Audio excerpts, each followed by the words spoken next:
This podcast is brought to you by Most Valuable Podcasts, leading the league in podcasting entertainment. What's up, everybody? Ricky Widmer here, along with the one, the only, Brandon Swanson. Hey. And you notice I changed things up a little bit this week. You did. I think I found my rhythm. I hosted the fast break this week because Sean was out. Okay. And you know how I told you, I can't say what's up to start a podcast? I think I found my groove. You did it. I got to just ease into the what's up. You did, and you did a really good job of doing it. I got to Stephen A. Smith it when I'm behind the desk. When I'm in your shoes, Brandon, I can go, what's up. But otherwise, I got to, what's up, everybody. That was good. That was a little bit too quick. I like the way I did it at the beginning, but I found my groove when it comes to the what's up. I'm glad you did. And that really is a great way to segment into what we're talking about today, some teams that need to find their groove in college football. Well, and we're talking, you mentioned it, we're going to be looking at the SEC, Georgia, Ole Miss, big matchup coming up. If you're new to the Primetime Podcast, what we like to do, or what we're starting to do this year, is kind of look ahead to matchups and talk about the storylines that are there. We got Georgia, Ole Miss. We're going to be talking Wisconsin, Michigan State, and then we're going to end the podcast with a kind of 2-week-long segment. We're going to start it this week, though. We got to talk Louisville, Clemson, get everyone riled up for the game that's going to happen next week. But we are going to start. You mean Clemson and the Lamar Jacksons? And the Lamar Jacksons. And the Air Jack. Oh, that was one of the best signs from College Game Day. It was Air Jackson, and it was like a red silhouette of his hurdle, and it said Air Jackson instead of Air Jordan. That's cool. That was one of my favorite College Game Day signs. I missed Game Day from this week. But we're going to be. Let's start with the SEC. A little Georgia, Ole Miss, and to me, this game it's interesting only because Ole Miss 2 losses already to start the year, even though they have the best quarterback in college football, according to Chad Kelly. And then you've got Georgia, who have kind of escaped some games. Should have lost to Nicholls State, some people believe. They almost lose last week to Mizzou on the road. They escape with a 1-point victory. And to me, I want to start with Georgia. This team, to me, we talked about in the preseason, I definitely did in the preview, was who was going to be their starting quarterback. I think they found a guy, or at least right now, a guy that they can use in the freshman Jacob Eason. Yeah, they certainly have. And Jacob Eason, a really good job on the final drive to then throw the winning touchdown to win 28-27 over Mizzou, a team that I do not see as very good in the SEC, and I don't think too many other people see them as very good. But I think that they played a very good game against Georgia. And Georgia, I think one of the problems with them that I think they're going to have when they go into the game against Ole Miss is the fact that they don't really have a running game.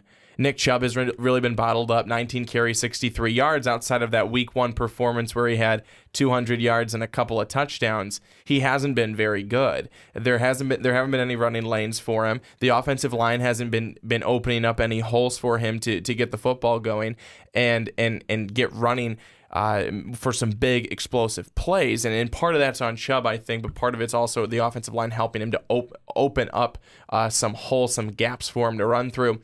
But Jacob Eason's been really good. He was 29 of 55 this past weekend against Mizzou, and he had over 300 yards, 3 touchdowns, and an interception. And he was looking a lot for Isaiah McKenzie, over 120 receiving yards and a pair of scores. I think that Jacob Eason is really going to be a big factor in this game this weekend, because you look at what happened last weekend. 48-43 was the final score with Alabama and Ole Miss. Now, correct me if I'm wrong. I think it was 48-43. 48-43. Yeah, right. and that was a lot closer than I thought it was going to be, but it was a great game. But what did it show? It was a lot of offense. There, at least for the side of Ole Miss, there wasn't a whole lot of running the football. Chad Kelly was the leading rusher with 48 yards.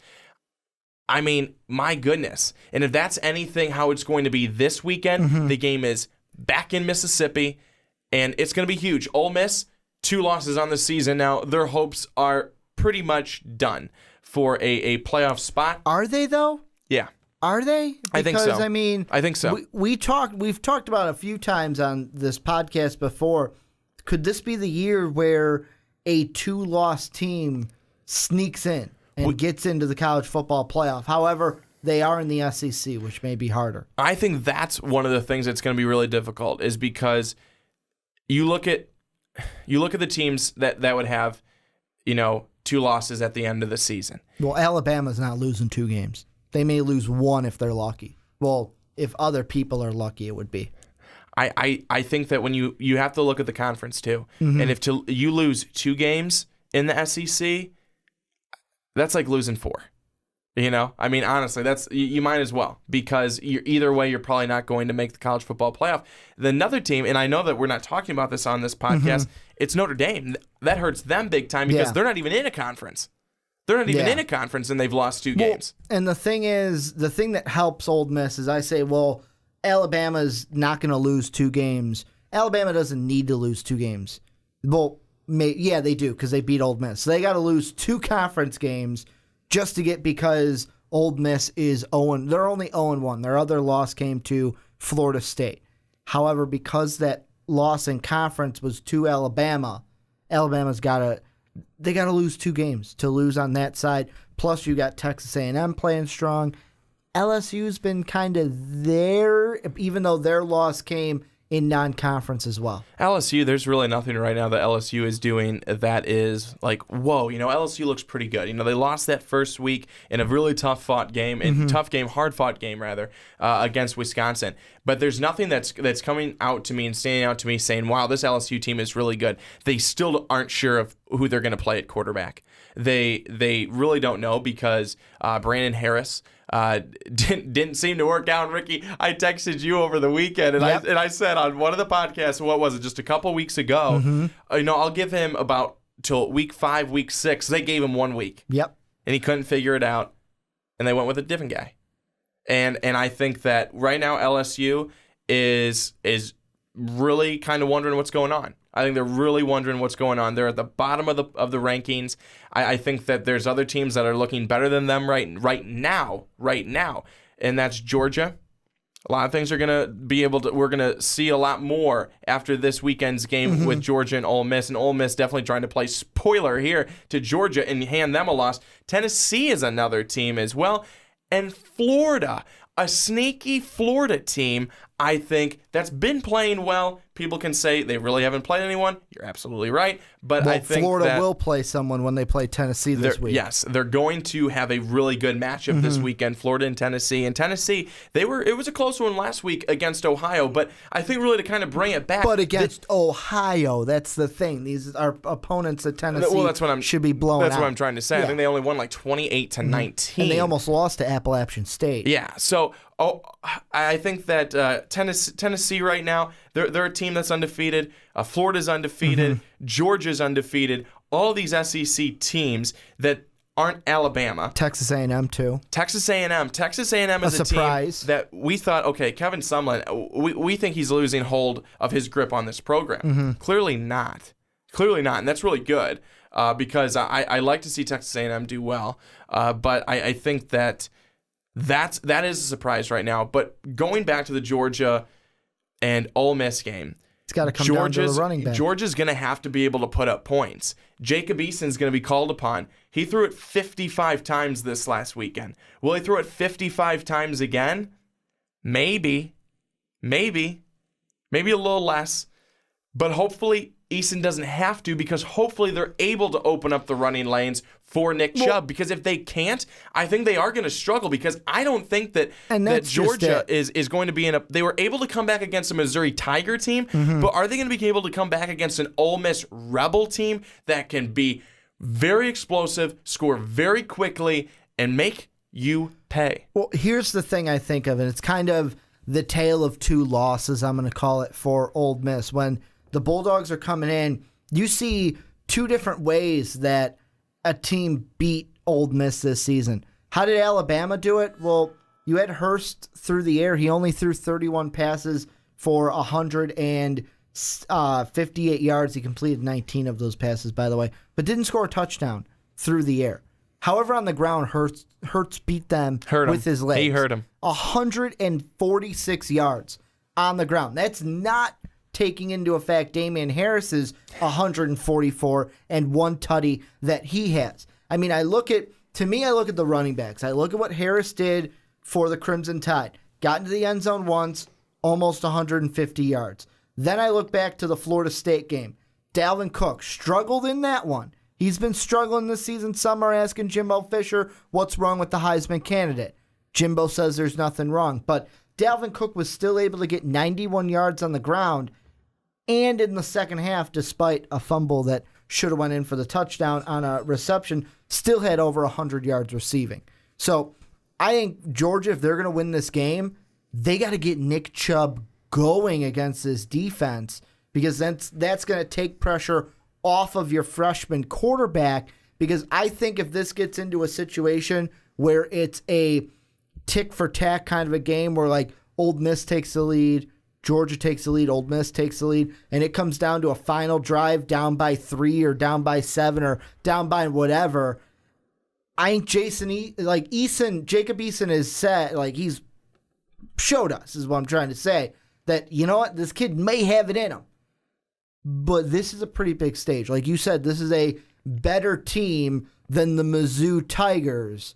And yes, it's going to be on the road again, but can he come back again if put in that same situation?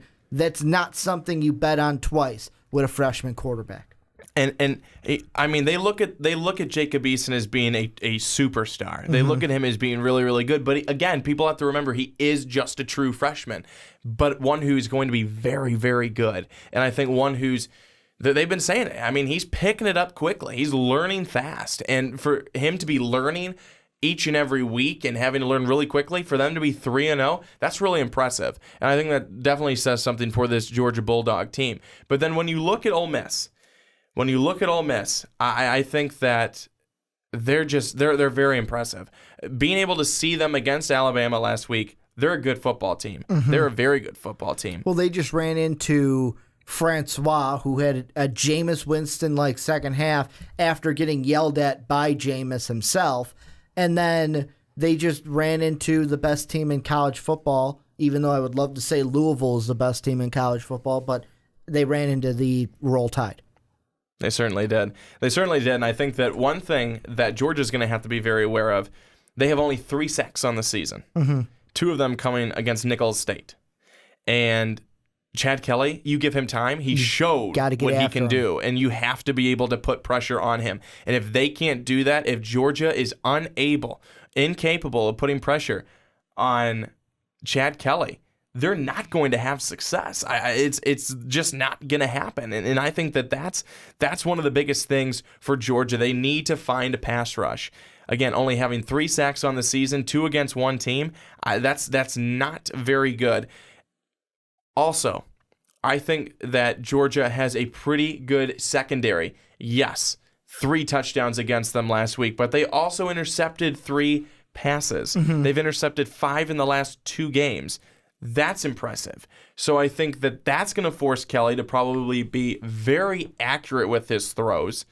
And I think that that's probably going to mean his receivers have to go out there and help make plays for him.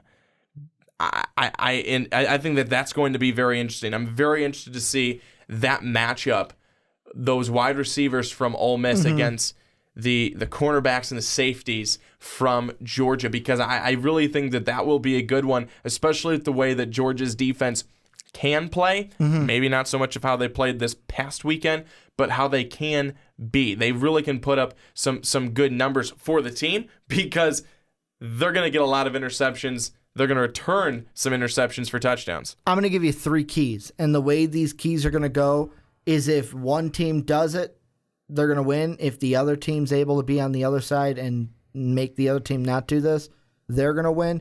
Here's the 3 things. First thing, it's going to come down to time of possession.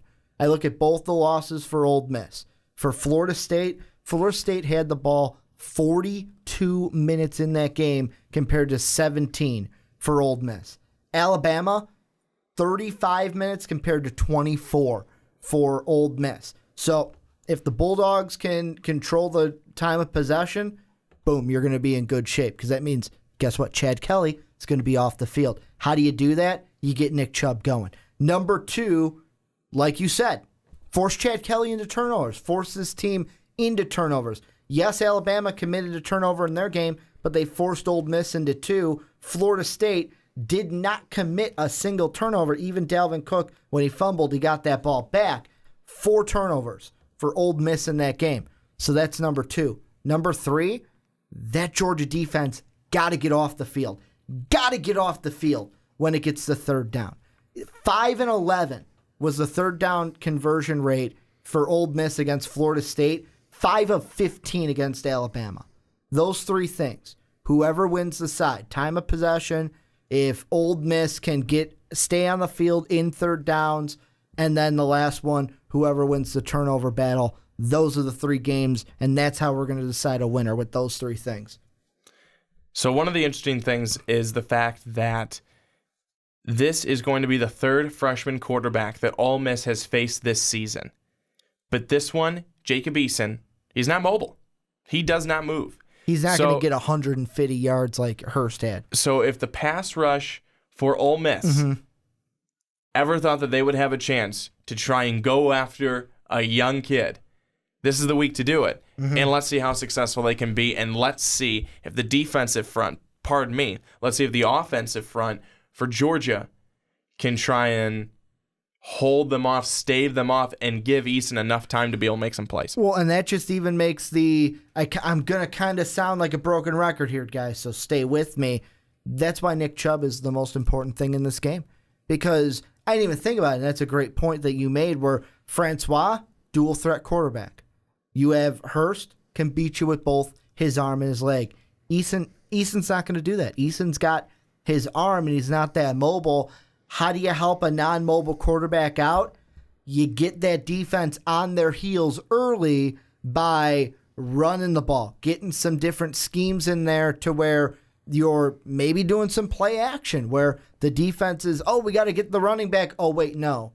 The quarterback has the football and can get it out to his receivers, or get some rhythm going, get some slants going, get some short passes going. Then when that defense creeps up, boom, that's when you take it down the field to score. The last thing I'm going to ask you with this thing is, when we watch this game on Saturday, it's going to go one way or it's going to go another. I'm going to put you in front of your crystal ball, Brandon. How's this game turning out on Saturday? You want a score, prediction, all that? Here's the thing. I don't want an actual score, because you guys can go and check out our Keys to the Game video for an exact prediction. You can check out, this is also going to be in our picks video for the week. Just tell me how you think both teams are going to come out. What do you think a good game, medium game, blowout? What are you feeling? Well, I will tell you, I am kind of feeling a little bit of a blowout. I think that here's some keys. For Georgia, you have to slow down the Ole Miss offense. You have to get them out of their rhythm. And you cannot offensively commit turnovers. That will kill you. For Ole Miss, it is Chad Kelly all day long. Protect him, keep him upright, and he is going to have a field day. And that's going to do it. We're going to move on into our next one. But before we do, you guys let us know down below what you guys think of this game, what's going to go on, and who is ultimately going to get the win